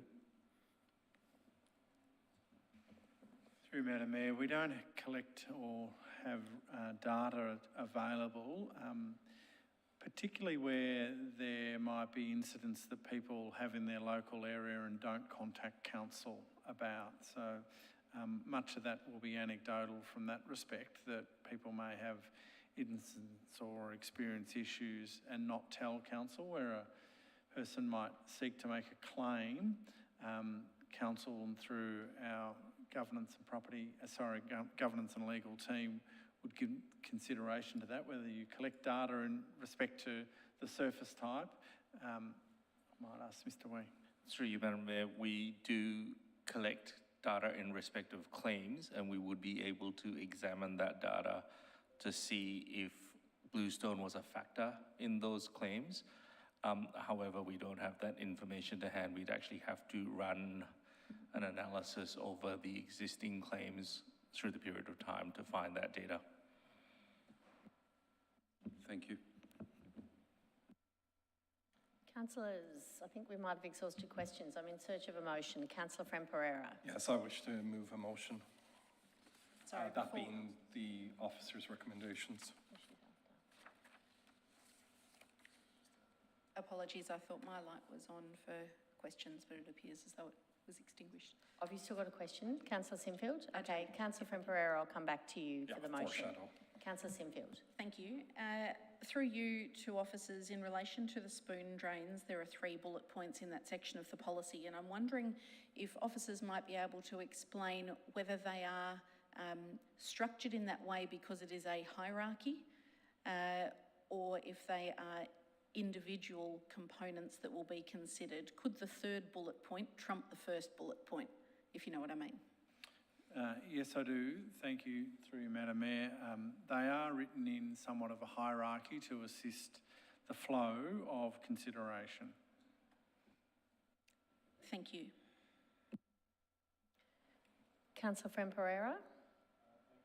Thank you, Mayor. I'll again refer to the officer. I'd like to move the officers' recommendations as a motion. Do I have a seconder? Councillor Nolan. Happy to second the officer's recommendation. To assist the mover, is anyone opposed? That's a waving opposed? I think I'm opposed. I'll give people the opportunity to speak if that, I think it's an important topic. So I will come back to you, Councillor Fran-Pereira, as the mover of the motion. You wish to speak to it. Thank you. I'll try and be brief. I have for some time wondered why this has not been a hot issue south of Toorak Road, and it becomes clear when one starts to dig into it that there are no heritage overlays with 1 up, 2 down, 1 up, 3 down, 1 up, 4 down roads south of Toorak, which is why the community that I engage with have not potentially engaged with this policy. Indeed, in Soloway Ward, I have a grand total of 7 roads with a heritage overlay in 1 estate, and of those, only 1 has been identified, and that is Cecilia Street, to be a 1 up, 2 down road in the entire area. Noting that, and considering that 20% of all multi-picture curbs in the municipality are now covered by this policy with a like-for-like replacement, and I believe it's actually slightly more than 20%, that there is enhanced protection for what I'm going to term is found bluestone. So that is where we undertake roadworks and discover that there's bluestone underneath. We are actually restoring that, and that is far greater protection than the 2010 policy or any previous policy had. And that we managed to do 8 kilometres of road reconstruction per year, which I do not want to see held up given our high ratings for effective road surface management. I think this policy now reflects a very nuanced and sensitive approach, which has taken on board community feedback and will ensure that in those areas where the heritage value of multi-picture bluestone has been established, it is protected. In the areas where it was cited and it is found, it will be restored. And in other areas, we will be getting a like for like. again, reflecting the priorities of my community. Unfortunately, trying to restore all multi-picture bluestone is not one that has been fed back to me in an area that just doesn't have it. Thank you. Councillor Nolan as seconder. Would you like to speak now or reserve your right? I'd like to speak now, I think. Thank you, through you, Mayor. Look, there are a number of important issues to be addressed here and weighed up, and this approach is, I think, pragmatic, delivers substantively on many competing priorities. As the report said, the policy considers a range of factors, including life cycle costs, risks, environmental factors and heritage. And the conservation of neighbourhood character and heritage is a primary focus of the draft policy. I would add, though, that it is not clearly the sole focus, and we do need to deliver on a range of issues, and in balancing and coming to this, I think this revision of the road materials policy we see here tonight from the last one we considered, there's been a lot of discussion, a lot of revision to get to this point. Specifically, we're balancing costs. The stockpile will run out over 10 years at the current rate of usage if we retain all bluestone as like for like. So that will then add a cost of an extra $110,000 per year to residents if we kept like for like. And once we deplete the bluestone stockpile, then it's another $50,000 per annum. So there's those costs. There's also some maintenance issues. There's safety, as I mentioned, in question, particularly bike riders. I know one councillor who had a fall the last week or two on some bluestone pavers. So we've got accessibility issues, older, infirm, people in wheelchairs. So I think on balance, we've landed in a good, pragmatic thing that ticks the boxes pretty well on all fronts, and I do commend this to fellow councillors. Councillor Sinfield. Thank you. It won't surprise anyone here that I don't think this goes far enough in a heritage sense. So I'll start with the Burundara Community Plan, and theme 4 says neighbourhood character and heritage is important to our community. In fact, Strategy 4.2 says that the history of Burundara's heritage places is respected and celebrated. And I appreciate that the roads material policy has been adjusted a little following community feedback. However, I don't believe that it achieves the heritage objectives that so many seek. Despite the strong community backing for wider protection, council officers are still recommending that only a small number of bluestone curb and channels within the 15 heritage overlay precincts be protected.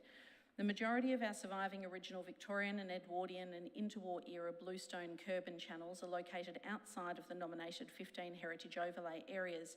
So if you vote to accept the revised draft road materials policy tonight, it will leave most of our bluestone heritage unprotected and vulnerable. Without explicit provisions in the revised draft road material policy for these significant bluestone gutters outside of the nominated 15 precincts, they face being substantially altered during upgrades, undermining the bluestone heritage conservation efforts. This highlights a critical gap in the revised draft road material policy that will lead to irreversible loss of important historic bluestone infrastructure in Burundara, as Councillor Pattis mentioned earlier. I appreciate the draft policy now allows for some discretion by the Director whether site conditions or unforeseen variables arise that require further consideration, and I appreciate that. I've stated many times in this chamber that if due to a shortage of bluestone we can't replace like for like, then I would prefer to be reduced by just one channel pitcher, that is 1 up 3 down, would become 1 up 2 down to conserve bluestone and create a manageable stockpile. As Councillor Franco said, I believe 1 up 1 down treatment should apply to all roads in a precinct where they are being upgraded to avoid some streets being bluestone curbs and other adjacent streets being concrete curbs, creating the mishmash look across Burundara that we don't want to see. This would create a much better look and feel, and I take this opportunity to flag the opportunity to my colleagues that should this motion fail, I'd be happy to move an alternate that seeks to achieve this objective. I think the reality is, as Mr Walker said, in years gone by, the materiality of the road was not articulated because we have a difference in value. What's important now wasn't important back then. An amendment to the revised policy to recognise and protect heritage significant bluestone gutters outside the nominated heritage overlay precincts is essential. Finally, the matter in Parlington Estate Residential Precinct HO702 came to our attention just today. The estate was created in 1912 from a subdivision of two Victorian mansion estates, Parlington and Torrington.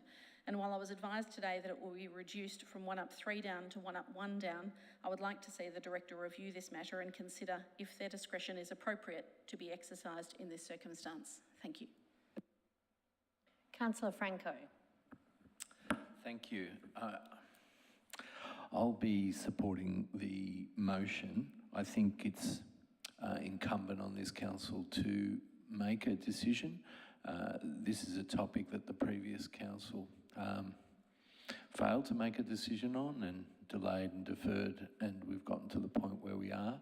I think on balance, the current draft strikes an adequate balance. While I'm someone that sees the charm and neighbourhood character in the use of bluestone, I was very pleased to hear the comments of my colleague, Councillor Nolan, who spelled out something that is sometimes overlooked in the discussion, which are the risks associated with accessibility and safety, and they are real. And I think we need to strike that balance, and I think the policy does go towards that, while also putting other measures in place to protect heritage in key locations.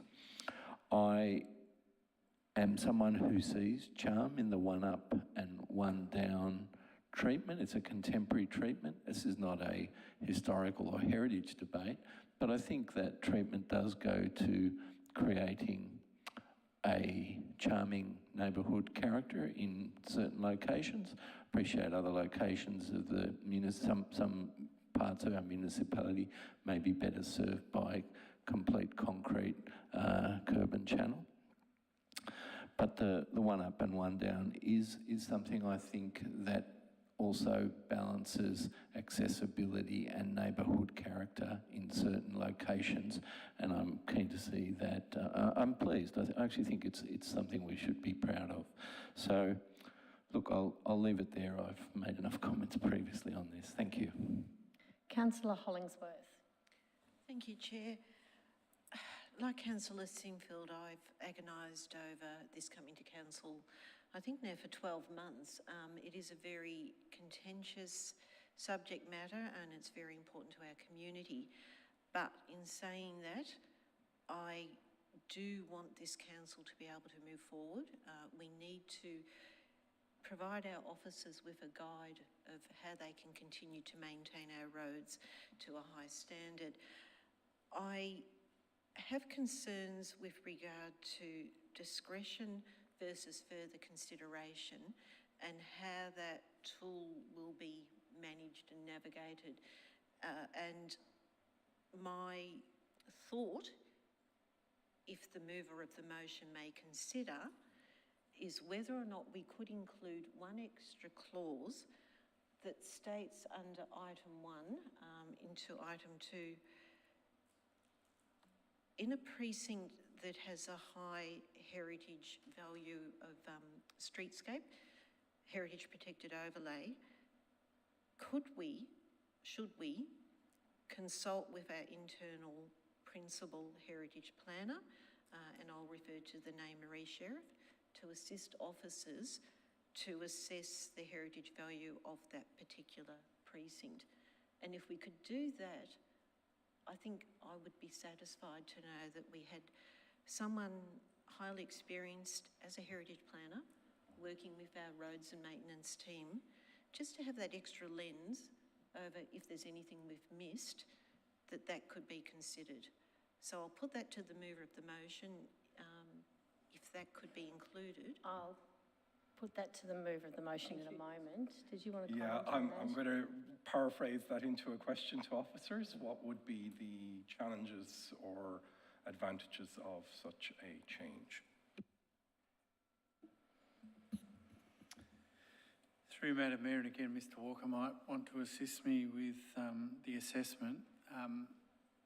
Council's principal heritage planner is probably not in a position to make an assessment, site by site, road by road, of each location, and in any case, the advice that would be provided is the officer's advice, would not be formed off the basis of a policy position at that stage. But again, Mr Walker might want to just clarify the status of the advice that would be provided.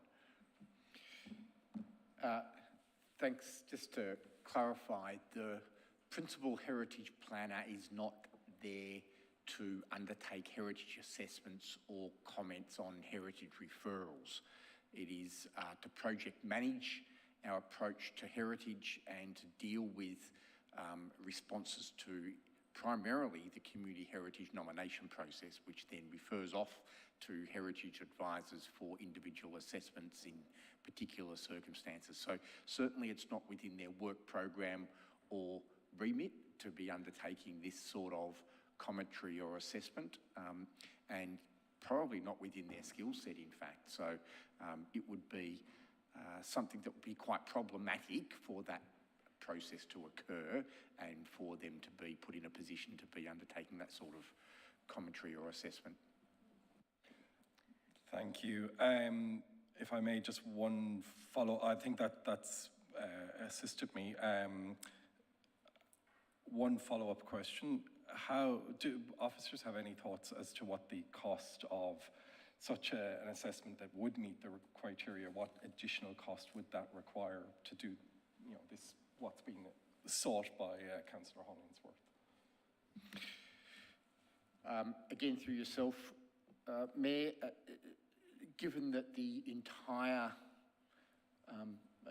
profile or assessment of the heritage streets, we've indicated a cost of around $200,000, you can imagine then on an individual street basis there's less efficiency in undertaking it, so it wouldn't be a simple division of that number by the number of streets. It's something that we'd have to get some advice on, but it would be something that could be factored into referral processes. It might be a couple of $1,000s per street. Thank you. I'm sorry, Councillor Hollingsworth, based on the feedback from officers, I'm not prepared to accept it. I think the heritage strategy is going to be the area that we need to look at, how we include those additional areas. Thank you. If I may just finish my comments. Mr Walker, is there anyone that might be able to assist where there is the need for discretion, further consideration? Again, through yourself, Mayor, we have a heritage advisor appointed to receive and review referrals from a heritage perspective on individual properties. So a similar mechanism or process could be used in regard to individual streets to undertake those assessments. However, that will come at a cost on a per street basis that's not currently factored into budgets and not currently factored into current heritage referral panel process. So yes, it can occur, but it would be an additional cost. Councillor Hollingsworth, can we return to the debate? You've got another minute. Do you want to speak? Keep speaking, you're done. Councillor Abuki. Thank you, and through you, Mayor. I'd first like to thank the Bluestone Curb, Save Boroondara's Bluestone Heritage, Bluestone Curbs. They've done a lot of work and appealed to many councillors. I'm going to be supporting the motion. My concern is mostly one of safety. Yes, I'm the councillor who fell on the Bluestone Curb. And I've been listening to many of the community who've reached out to me, and there is always a tension in whatever we do around heritage, around safety around movement, as Councillor Nolan pointed out, around limited funds, around limited resources. I thank the officers for making some changes to the policy to try to accommodate feedback that we receive from the public. I do understand that there will be some community members who will be grieving with our policy around the retention of the one across and one up picture. But I think that it is a good compromise given the many different demands that we receive from our community. I do hope though, similar to Councillor Hollingsworth, that the discretionary point that we introduced in the policy will be used well so that we won't lose any heritage curbstone that should be maintained. So I'll be following with interest how that will actually work. But apart from that, it's a difficult decision for all of us to make, and it's been a difficult decision for me to make, but I think safety comes first for me, and we want to get more people in active transport. I'm always conscious of elderly people, prams. I get a lot of feedback about safety, and also sitting on the Risk and Audit Committee, I know that the main litigations that we receive in council are around people falling and hurting themselves. And at the moment, I'm working with council officers too about two such instances where we have curbs, bluestone curbs. So that has contributed towards my decision to support the policy, and I'd like to thank council officers for the work that they have done and the amendments that they have made. Thank you. Councillor Baillieu. Thank you, Chair. Leadership is often about finding balance between competing needs, and tonight is one of those moments. On one hand, we have the needs of cyclists, those living with mobility challenges and the financial constraints of this council. On the other, we have the duty, the much-loved duty in this council to preserve heritage value. And I want to share two stories that have shaped my beliefs on the topic tonight, and both relate to safety, something that I feel has been underrepresented in the community feedback so far. First is from several weeks ago when I took a very frail and elderly friend out for lunch. It was the first time she'd been invited out of her home in months. She was immediately reminded of why she often doesn't leave home. Our city is hostile to people like her. She lives with a severe hunch, and I watched with anxiety as she struggled to cross block after block of bluestone curbing. Without prompting, she asked if the council would ever do something about this. Her words were simple: you should do something to make the city safe for people like me. You can't predict the future of your health, and when a city becomes inaccessible, it ceases to be a home. The second story is more personal.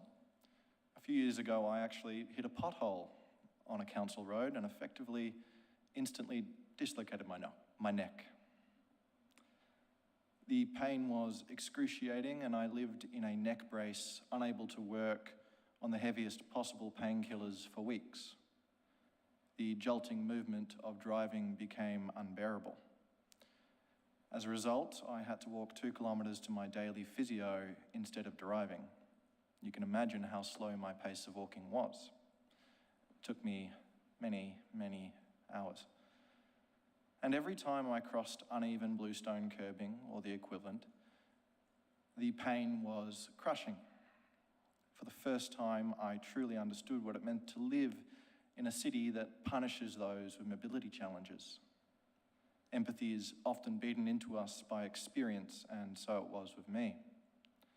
After living with what was ultimately and luckily a temporary disability, I will never again take for granted the importance of making our city livable, accessible and safe for everyone. I believe this policy makes our streets safer, and so I commend this motion to my fellow councillors. Councillor Friend Pereira, I think we might have ended the debate, so I'll return to you as the mover of the motion. I have no further comments to make. Councillors, I will now put the motion to the vote. All those in favour? All those against? I declare the motion carried. I call a division. All those in favour? Councillor Abuki, Councillor Galt, Councillor Nolan, Councillor Franco, Councillor Baillieu, Councillor Friend-Pereira, Councillor Patterson, Councillor Tawney.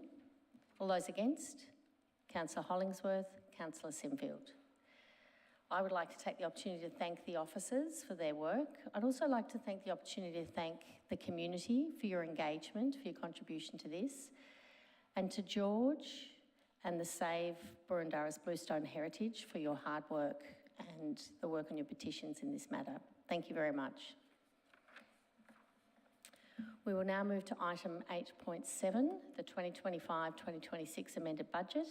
This item will be introduced by Sapphire Allen, Acting Chief Financial Officer. Thank you, and through you, Mayor. This report presents the 25-26 amended budget to Council to form an amended budget for management reporting purposes. Each year, Council produces an amended budget to reflect changes which have occurred since the adoption of the annual budget.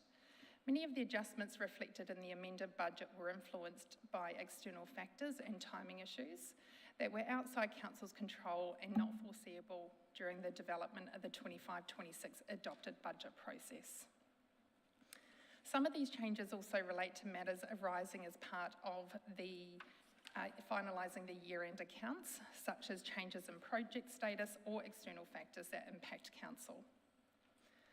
The major movements in operating income include a decrease in federal assistance grants of $2.97 million. This is due to receiving 50% of the 2025-26 grant allocation in the 24-25 year. Also, a decrease in open space developer contributions of $2 million and a decrease in managed interest on investments income by $967,000 due to current market conditions. Operating expenditure decreased by $845,000, driven by lower depreciation, offset by increases in doubtful debts and contract costs. The 25-26 amended budget includes other non-recurrent operating movements in income and expenditure, capital works adjustments, and final net forward commitment expenditure for capital and priority projects, as adopted in the June 2025 quarterly financial report. I also want to note, in response to community feedback received during the consultation of the 25-26 adopted budget, funding allocations for biodiversity and active transport are being considered in the 25-26 amended budget. Further detailed information is provided in attachments 1, 2 and 3. Overall, Council remains in a stable financial position. The 25-26 amended budget surplus has decreased by $7.10 million to a surplus of $13.56 million, as detailed earlier. Thank you, and happy to take any questions. Councillors, are there any questions of officers? Councillor Pattis. Thank you, Mayor. Through you to the CFO, how we manage the community's money is a critical role that we have. Without meaning to imply anything, can you reassure us that these revisions in our budget are not due to bad forecasting skills or processes on behalf of the operating teams? And are you confident as CFO that we have good processes in terms of managing forecasts and keeping department managers accountable to delivering projects on time and within budget? Thank you for your question, Councillor. The amended budget does reflect a combination of factors. So while some minor adjustments may stem from forecasting variances, most have been unforeseeable, such as external economic shifts or policy changes, which weren't known during the development of the 25-26 budget. We do continually review our assumptions to try and strengthen our forecasting as well, but overall I am satisfied. There's no changes in the forecasting overall. Councillor Friend-Pereira. Thank you, Mayor, and a question to officers. Specifically on capital works, I'm looking at attachment 3, and at a brief glance, it's not immediately clear to me, say, what the two biggest CapEx projects leading to the decrease in the 19.3 million is. I'm just wondering if officers could say, like, what are the two biggest factors feeding into that decrease? Thank you for your question, Councillor. Just to clarify, are you talking from the decrease in the budget for the 25-26 year? Great, thank you. Just on attachment 3, and it's just on the, straight under the very first page there, so page 199 of our agenda. There is a movement of capital works projects of about 22.84 million. That is mostly due to some capital works projects being moved out due to scheduling, such as QREX Centre and Tuxtan. So that is the majority of those changes there. So changes in policy shift as well as more known QREX Centre impacts as well of when that's going to be scheduled. So sorry, just for clarification, the decrease then is actually a lot of deferral rather than an actual reduction. That's right. So it's all been deferred to the 26-27 year. Thank you. Councillor Franco. Thank you.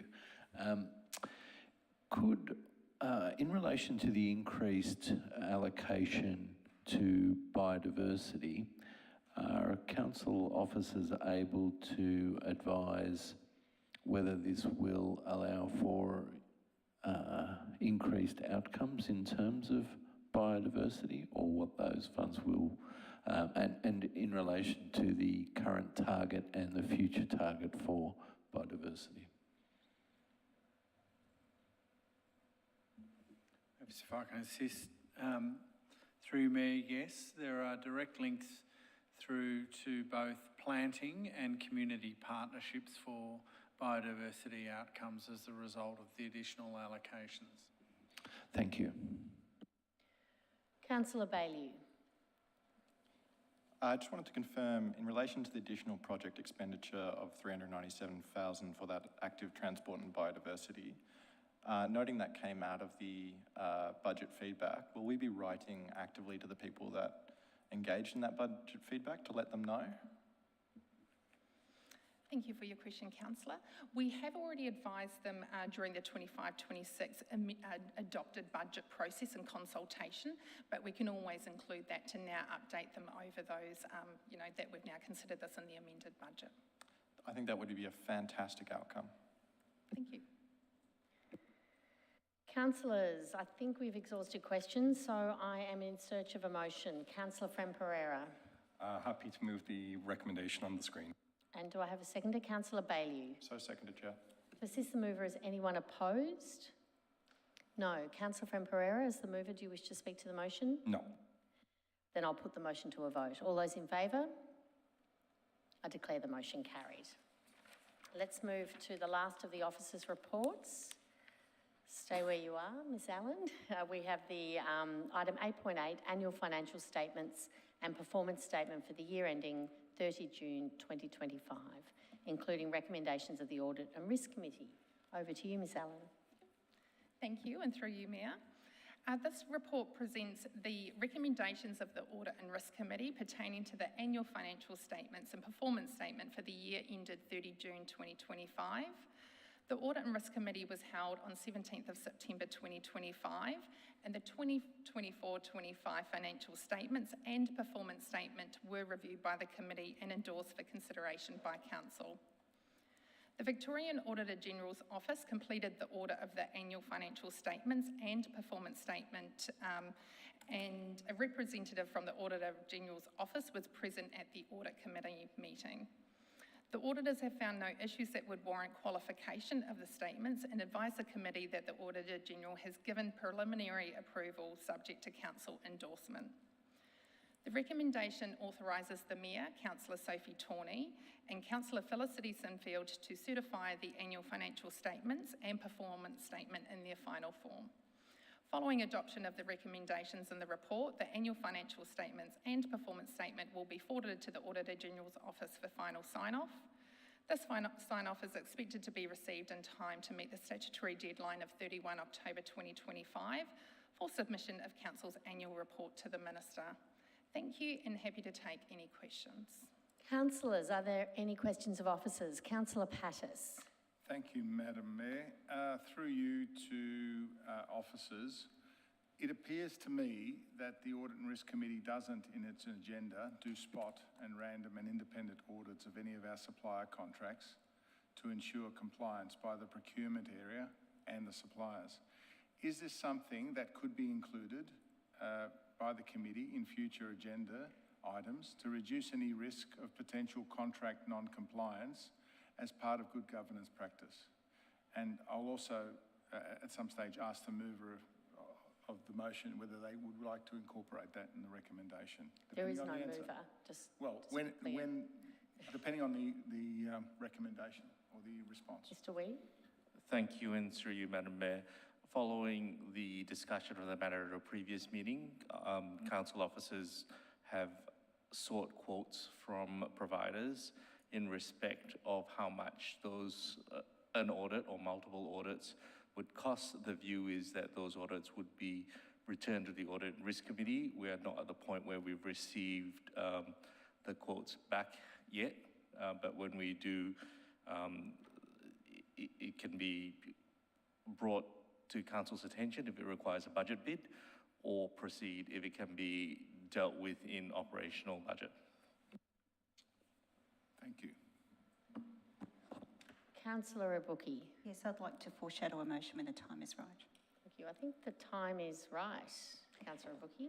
Thank you very much. I would like to move that we accept the officer's recommendation on the screen. Thank you. Do I have a seconder? Councillor Franco. Happy to second. To assist the mover, is anyone opposed? No. Councillor Abuki, as the mover of the motion, do you wish to speak to it? Thank you. Just briefly, through you, Chair, I'm pleased to speak to the motion to accept the officer's recommendation and adopt council's annual financial statements. These statements present a clear, transparent account of our financial position and performance for the year. They reflect disciplined management, appropriate oversight, and our commitment to delivering value for our community. I want to sincerely thank our acting CFO and her finance team for their professionalism and hard work throughout the year and for achieving a clean result with the audit. I also acknowledge the Audit and Risk Committee for its diligence and the external auditors for their thorough review. Adopting these statements is an important step in closing out the financial year and maintaining the community's confidence in our stewardship. I commend the motion to my fellow councillors. Great. I'll now put the motion to a vote. All those in favour? I declare the motion carried. Thank you. Councillors, it's time to move on to general business. Our first item of general business is a leave of absence for Councillor Osborne Smith. And I am in search of a mover for the following motion appearing on the screen behind me. Councillor Hollingsworth. Happy to move, thank you. Do I have a seconder? Councillor Abuki. Happy to second. Is any councillor opposed? No? I'll put the motion to a vote. All those in favour? I declare the motion carried. Councillors, are there any other items of general business? Councillor Fran Pereira. Thank you, Mayor, and with your indulgence, I'll make a brief statement. Colleagues, I want to briefly acknowledge the violent attack that occurred at Camp Sovereignty in Melbourne CBD on the 31st of August. This incident is a stark reminder of why our Burundara Community Plan commits us to multiculturalism, equity, diversity and inclusion, and to fostering safety, resilience and cohesion for everyone. I also note that our council's ongoing collaboration with First Nations people is to walk together towards deeper reconciliation. Violence and intimidation have no place in our city or anywhere in our community. Thank you, Councillor Fran Pereira. Councillor Abuki. Thank you, through you, Chair. I have two items. One is I'd like to take a moment to congratulate the Rotary Clubs of Canterbury and Kew, who in partnership with Burundara Council have recently erected 4 peace poles in Victoria Park, Kew. These poles sit at the centre of a new garden that will feature mostly native plants providing food for bees and other pollinators. I had the pleasure of attending the unveiling with the Mayor, which was held yesterday on the International Day of Peace. It was a wonderful initiative and I want to commend both clubs for their vision and contribution in bringing this project to life. It's a beautiful addition to the park and will serve as a reminder of the importance of peace in our community. My other item is that I would like to inform Council that I've recently been selected as one of 5 successful applicants across Australia and New Zealand to travel to Japan to participate in the Local Government Exchange and Cooperation Seminar run by the Council of Local Authorities for International Relations, otherwise known as CLARE. The program runs for 7 days and is designed to strengthen ties between local governments internationally. It will provide an opportunity to learn from the Japanese local government system and bring back knowledge and insights to inform and benefit the work of this council, while also fostering stronger cross-country relations. While I consider this a valuable opportunity, I'm also conscious of the financial pressures we are managing as a council. To avoid any unnecessary scrutiny, and given that there is no surplus that has not been pre-allocated in our current budget, I will be personally funding the out-of-pocket expenses associated with the seminar. I hope that the program will offer some useful observations for Council and contribute to our broader understanding of different local government practice. Thank you. Thank you, Councillor Rabuki, and congratulations. It's a great achievement. Councillor Simfield. Thank you. Colleagues, next Monday, the 29th of September, is Police Remembrance Day. It's a chance for the community to say thank you to those who protect and serve our community and ensure those who have fallen are never forgotten. It's a day that has a very special place in many hearts, but particularly here in Burundara, remembering the Eastern Freeway tragedy that claimed the lives of 4 officers on the 22nd of April 2020. 178 Victoria Police officers have died in the line of duty, leaving behind family, friends, colleagues, loved ones, and of course, just 3.5 weeks ago, 2 fine officers, Detective Leading Senior Constable Neil Thompson and Senior Constable Vadim Devat Hotar, were ambushed and killed in Popunka. Remembrance services will be held in Melbourne and various locations across Victoria. The main event on Monday at 10 a.m. Is a parade from Princess Bridge on St Kilda Road, and they'll travel along St Kilda Road to Victoria Police Memorial in King's Domain. I encourage my colleagues and our community to honour their memory by attending one of the commemoration services being held across Victoria, including one at Burundara Police Station in Kew. I hope that wherever you are, you will pause and remember the men and women who have lost their lives while serving and protecting our community. For community members who would like to show their support, I encourage you to visit the Blue Ribbon website, which is remember.org.au, and you can purchase items such as lapel pins that raise funds to support the building of new and improved emergency facilities in Victorian hospitals that are then named in memory of the fallen officers. You can also donate to Victoria Police Legacy, a charitable non-for-profit organisation that provides a range of services to police families throughout Victoria who have suffered the loss of a loved one, particularly their children. In acknowledging National Police Remembrance Day, I would like to finish by thanking our local police officers. Thanks. Thank you. Councillor Simfield, what time is the Burundara service on Monday? Do you know? Would it be at 10 o'clock as well? I will have to check. That'd be great. Thank you. Councillor Hollingsworth. Thank you, Mayor. I wanted to acknowledge on Sunday, as in yesterday, yourself as the Mayor, Councillor Rabuki as the Chair of the Burundara Stedford and Arts and Culture Committee, and Councillor Patterson and myself attended the Piano Concerto Award final held at the Hawthorn Town Hall. And if anyone hasn't been afforded the opportunity to attend before, I would encourage everyone to try and book it into their calendar next year. The 3 finalists, one young man aged 12, a young woman 16 and a gentleman 21, were the final competitors in the Piano Concerto, and the Piano Concerto was supported by the Camerata Orchestra with the amazing Doug as the conductor, yes, and I'm just trying to think of his surname. Can you help me? Haywood. Haywood, thank you. So I think Doug Haywood has led this event now for 34, 35 years, and he's just absolutely incredible. But the calibre of the competitors is incredible, outstanding, exceptional, and I just wanted to acknowledge obviously the team involved in holding the Stedford, all of Burundara's incredible team leaders, the volunteers, the adjudicators, everyone involved. Thank you. Thank you. Councillor Sinfield. Apologies, I do have one extra item, and it would be remiss of us to not acknowledge the Burundara Youth Awards held last Thursday night, the 18th of September. And in particular, I'd like to give a shout out to the MC of the event who may be present this evening, and congratulate Evie on doing an exceptional job, as well as the recipients across our community who have been acknowledged for their contribution to Burundara. Councillors, any further items of general business? No. Let's move on to item 10, urgent business. Councillors, are there any items of urgent business? No. There's no items of confidential business.